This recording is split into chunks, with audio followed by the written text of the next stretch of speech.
Kembali dalam cerita di sebalik berita, jika dalam bahagian pertama tadi kita menikmati keindahan flora dan fauna dan juga sungai antara khazanah semula jadi yang patut kita pelihara dan juga pulihara di setengah tempat.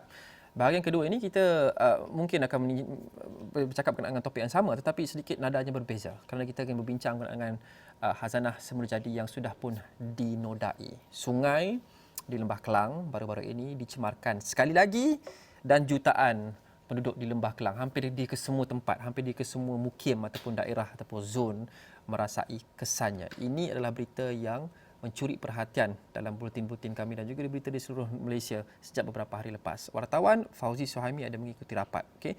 Fauzi, kita tahu sedikit sebanyak berkenaan dengan perkembangan terkini, berita dan sebagainya. Kita tak mahu cerita terlampau banyak berkenaan dengan itu.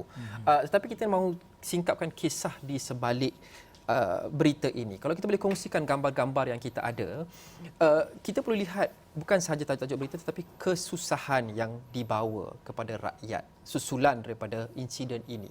Kalau kita boleh pergi kepada muka surat pertama gambar tadi, saya mahu Fauzi ceritakan kerana Fauzi ada mengikuti perkembangan ini.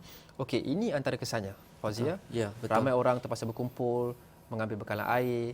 Mungkin kalau yang muda tu okeylah, tetapi tak semua yang berupaya, ada yang berumur, ada yang mungkin juga OKU. Ini di mana?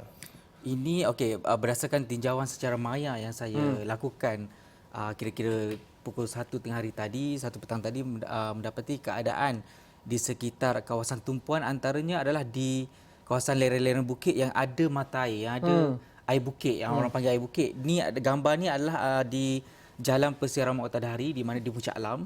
Ada satu tempat yang mereka menjadi tumpuan apabila berlakunya situasi sekarang ni, isu air. Kalau sebelum ni pun kalau Lok Kemar pernah lalu di Jalan Uluyam, ada macam mata air yang keluar daripada lereng bukit, itu menjadi tumpuan orang mengambil. Tapi sekarang ni apabila situasi air ni berlaku, ini yang terjadi. Kalau sebelum ini kita tengok orang ramai berkumpul di tempat tu, tapi sekarang ni kalau ini gambar ni yang diambil, yang saya tahu diambil sekitar pukul 7 pagi tadi, dan kira-kira pukul 6 pagi pun dah ada orang berkumpul. Cuba bayangkan pukul berapa diorang keluar untuk mengambil air. Bayangkan mereka yang mempunyai keluarga, mempunyai anak kecil yang mungkin Lok Kemar cakap tadi OKU, terpaksa beratur, terpaksa menunggu giliran untuk mengambil. Hanya punca air itu adalah maybe mungkin satu saluran saja sedikit saja, jadi tidak begitu deras kan? Betul.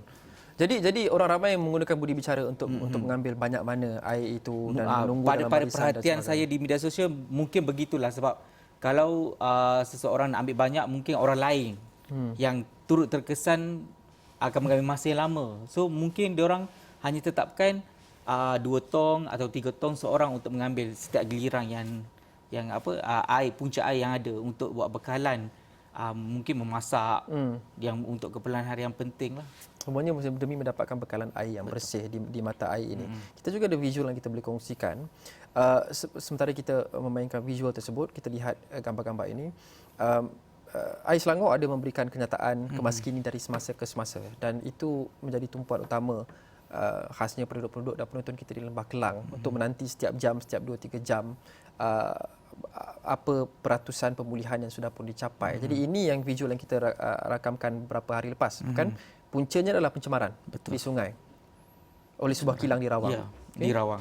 Kalau kita tengok rakan tugas kita, Fidah Azil pernah membuat semalam pergi membuat tinjauan di kawasan itu. Memang ada pencemaran telah pun berlaku di sungai tersebut dan tindakan penguatkuasaan telah pun diambil. Dan untuk update sekarang ni Lokman, saya nak kongsi sehingga pukul 1.30 petang tadi, Air Selangor telah pun memaklumkan sebanyak 47.83% kawasan yang terjejas itu telah pulih sepenuhnya, dan lagi 674 kawasan masih lagi dalam proses pemulihan.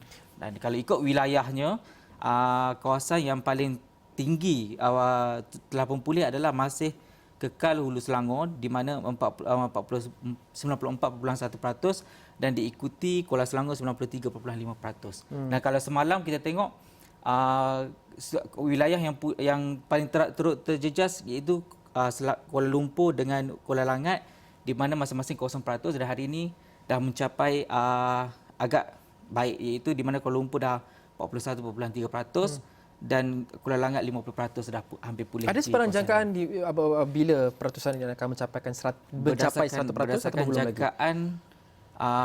Berdasarkan jangkaan daripada Ais Selangor, mungkin malam ini akan beransur pulih dan dijangka pulih sepenuhnya kemungkinan lewat malam nantilah. Dan ini boleh dikatakan penduduk di Lembah Kelang khasnya sudah pun muak kerana puncanya setiap kali hampir setiap kali sama. Betul. Kerana pencemaran. Betul. Jadi tindakan proaktif juga perlu diambil, bukan sahaja tindakan reaktif. Bukan sahaja kita perlu tutup loji dan juga kita perlu lakukan pembersihan selepas ia berlaku, tapi kita perlu elak ianya berlaku pada mulanya. Dan difahamkan hukuman juga Kerajaan Negeri Selangor antara lain sudah mempertimbangkan untuk menambahkan hukuman, memberatkan lagi hukuman itu, bukan? Betul. Berdasarkan mesyuarat ataupun ciapan yang saya tengok perkembangan semasa gangguan bekalan air tidak berjadual di laman Twitter Amiruddin, iaitu Menteri Besar Selangor sendiri, dia ada update hasil mesyuarat hari ini menyatakan jangkaan 50% kawasan negeri Selangor akan pulih, dan antara pembaharuan yang semalam lagi dah diumumkan iaitu daripada denda RM50,000 kepada RM1,000,000 jika mereka sabit kesalahan yang melakukan pencemaran di sungai. Okey, itu sidang Dewan Undangan Negeri Selangor yang seterusnya.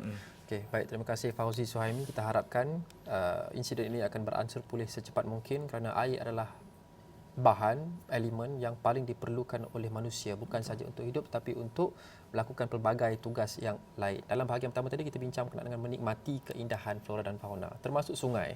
Bahagian kedua ini kita bercerita berkenaan dengan penodaan sungai. Jadi jika apa yang kita bincangkan di bahagian kedua ini terus berlaku, kita mungkin tidak boleh ada bahagian pertama tadi kerana tidak ada lagi sungai untuk kita nikmati, tidak ada lagi sungai untuk kita bincangkan. Jangan sampai ke tahap itu. Bukan sahaja di Lembah Kelang dan negeri Selangor, tapi di seluruh Malaysia. Kerana Malaysia dianugerahkan dengan rahmat khazanah semula jadi yang antara yang terbaik di dunia. Kita yang perlu menjaganya.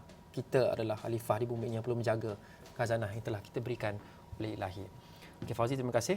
Akan terus mengikuti laporan itu dari semasa ke semasa dan kita akan memberikan kemas kini berkenaan dengan perkembangan krisis air di Lembah Kelang dalam buletin kami setiap hari sepanjang hari. Itu sahaja untuk cerita. Terima kasih kerana menonton.